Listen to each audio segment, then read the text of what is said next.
Hey guys, it's Zekin and welcome back to Beryl Zoo. Today we're gonna be getting our second animal in the zoo. As you've seen from the title and description, we'll be getting a tapir's habitat for a tapir for our second animal in the zoo. I chose tapir because I really thought they're kind of a really cute animals to work with, and overall I thought it came out pretty well. So my idea from this was inspired by the fact that tapirs are nocturnal animals, meaning they are mostly active at night. So I thought of this like fantasy-ish kind of foresty area I don't know, in a kind of sense. So I kind of looked through the pieces and found some stuff that actually worked together and pretty much came out pretty well. Of course, I had to like keep a little bit of realism in this, so I went to the AZA to get a few guidelines in planning out the tapir's habitat, and so I found out that tapirs need a indoor section, in which it should be divided into 3 sections, and so one section for if you have 2 sections, you can divide them into like male and female, and then one section for like a nursing mother or something. So that's pretty much the idea for this. And so they need a watering hole place, like a bathing, like a lake, a water lake. They need water actually, so that's another thing. And pretty much, yeah. So while I was looking up tapir habitats and stuff, I stumbled upon some really interesting facts about tapirs. So I'm sure you guys have probably heard this a billion times, but a group of tapir is called a candle. A candle of tapir. A candle. It's pretty kind of weird if you actually think about it, but a group of tapir is called a candle of tapir. And so if you can't say a bunch of tapir or you have to say a candle of tapir, like you say a herd of lions. No, wait, is that herd? I correct myself, it's a pack of lions. So wait, is it a pack? I'm not sure. You guys can correct me in the comments below, but surely that's the group name for tapirs, are called a candle. And so another thing I actually found out was kind of pretty scary in the way, and also pretty fascinating, was the fact that tapirs, the strength of a tapir's bite is enough to chop off a person's hand. That's pretty scary if you think about it, judging from the fact that they look like pretty much harmless animals, I guess. Well, mostly the law of nature, like I've seen them, like I've observed that the law of nature is that the more pretty the animal is, the more likely dangerous it probably is, because like green snakes and stuff and exotic animals are likely to be very poisonous. Like poisonous frogs look more colorful and stuff, so the more beautiful an animal is, the more likely it could kill you. So this is one of those surprising animals in which you stumble upon. And so pretty much that's it. I'd like to read you guys some more of the facts that I saw online about tapirs. So the type of tapir we actually have in the game is the Baird's tapir, which is pretty much found mostly in Central America and the northwest of South America. And so mainly their habitat is comprised of like tropical areas and like wet, kind of like swampy, not too swampy, like marshy, kind of wet, like rainforests in general, rainforesty areas. They mostly like to live on the forest grounds, and they walk around, and they're actually very, very silent.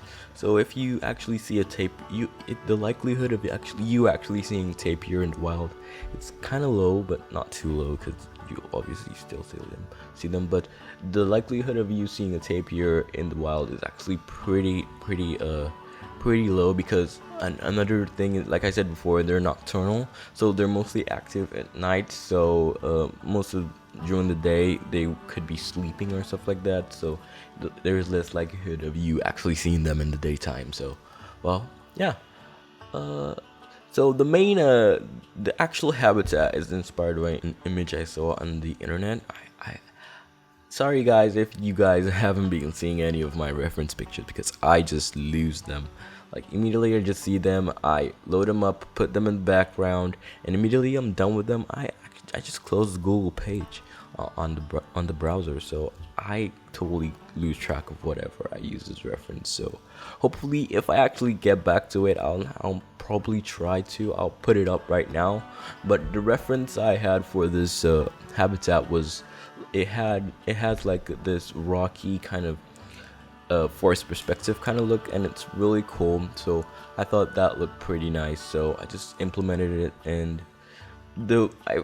the rock work and everything, as you'll see, was a pretty kind of stagnant process because of the way the rocks are in the game. Most of them are extremely large, so I had to get over this by using the same rock but rotated in all different directions as I copied and pasted them around in many places. So might I say the tapir infants are the cutest animals ever. They are so cute. The fur, the eyes, everything is just so cute, and the little like squeaky kind of sounds they make are also very, very cute. They're one of the cutest baby animals I've ever seen. So well, yeah, and the game does a pretty good job of making it look very realistic and really warms your heart in a way. So well, yeah, pretty much as you can see, it's come to the point I've started blabbing right now. And so if you guys would like to skip ahead to the life portion, I'll leave a link to it in the description below. And so I have nothing else to talk about right now, but if you guys would like to sit back, relax, and see you guys later in the life portion.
Okay, so welcome to the live portion of the video, like I said before.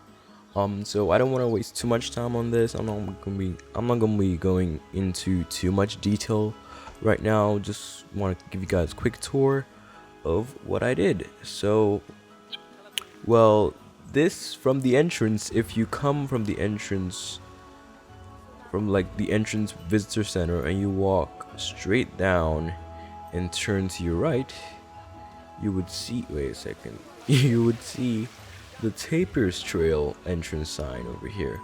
So once you go there, you would see this nice tapir statue that I made out of a couple of rocks and stuff. I put it together and it looks pretty cool.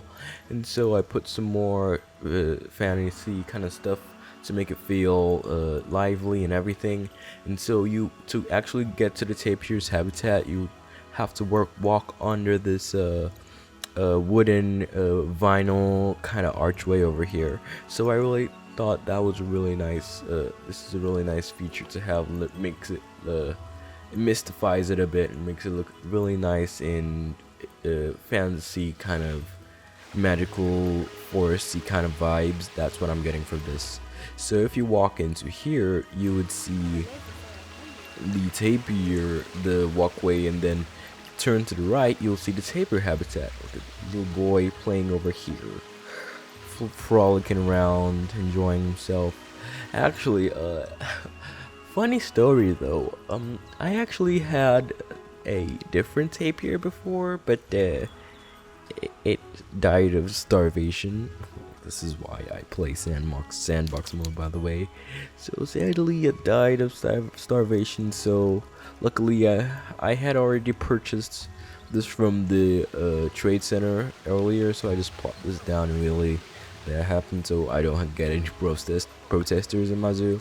So shout out to Suicide Up for her actually informative board. So I just like ripped that apart and then put down the different stuff like diet and stuff like that. So I put it down to make it feel to add a bit like education, to give the guests more information about the tapir and everything. So, well, this was inspired by like I said, this is inspired by a video, a picture of a tapir habitat I actually saw on Pinterest. If I can't find it, I may not show it, but if I do, I'll put it up right now. But there's a very low chance of me finding it because I just quickly scroll past it and then look at it and get ideas, and just I never end up actually pinning it down and saving it to my Pinterest board. So, well, this is the tapir habitat anyway. So it has enough space. So if you go over here, you'll see it has nice waterfall feature with a nice little bathing lake kind of thing over here. And if you go into the interior section, you'll see this is kind of I kind of followed through with the AZA requirements for tapirs. They say you should have about 3 divisions for the tapir. So I have this one over here, this one, and this one. So if like you have a male tapir and a female tapir over here, so you can have one over here and one in the other section. And if you have like a nursing tapir, you have them in the bigger section over here. So this kind of implied that to make it feel more usable and feasible in a way. So just keep that, but it's not totally realistic, but something that looks quite good and possible. They actually said that the different indoor sections need gates, but because of the game mechanics and the way it works, if we put gates, the tapir might not be able to get into here. So I just left it open, just so that the tapir actually goes in there. Tapir actually goes in here and sleeps and stuff like that. So it only comes out when it feels like it. So, well, yeah. Like I said, tapirs are nocturnal animals. So this pretty much turns into like a nice fancy garden in the night. Let me just pop out and show you guys. If I change it to nighttime, you would see this whole place turns into this nice purple fancy kind of garden over here. So it's because of the it was inspired by, like I said, inspired by the nocturnal nature of the tapir. So I wanted the whole place to feel lively at night. And so if you walk through here, you'll see some popcorn fairy lights over here. I call them popcorn lights because the lights on top of the buildings on Disney Main Street are popcorn lights. So I just thought well, let's head on into here. So you'll see it has this nice like fantasy forest kind of vibes to it. And one of my favorite most part of this place is this I don't know what to call it now, like crystal kind of garden, crystal garden with these nice lights, which as you saw, I synced the glowing branches into the ground, so it creates this nice kind of effect over here. So I really thought that looked pretty cool. So I'm pretty happy with how this whole place came out, actually, because it was kind of a real struggle trying to implement different designs and stuff.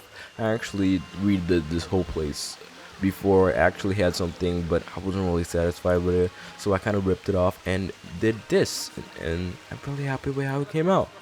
And so, well, if you had one nice feature I put here is this nice explorers campground section over here. So I'd imagine, like, let's just say fantasy kind of thing, they would the explorer or something would would have a campground here, and so I put this nice features and stove for cooking, and then tipped over flower pot that I really thought looked stunning. So that was really nice. So, well, yeah, I think that's pretty much what I have for you guys today. So, well, pretty much, if you guys like what you're seeing, be sure to give this video a thumbs up and subscribe if you're not already. And when you subscribe, hit that notification bell so you can get notified whenever I post anything new. And like I always say, right now there will be more cinematics coming up, so don't click away. So, well, yeah, see you later, guys. Until then, bye for now.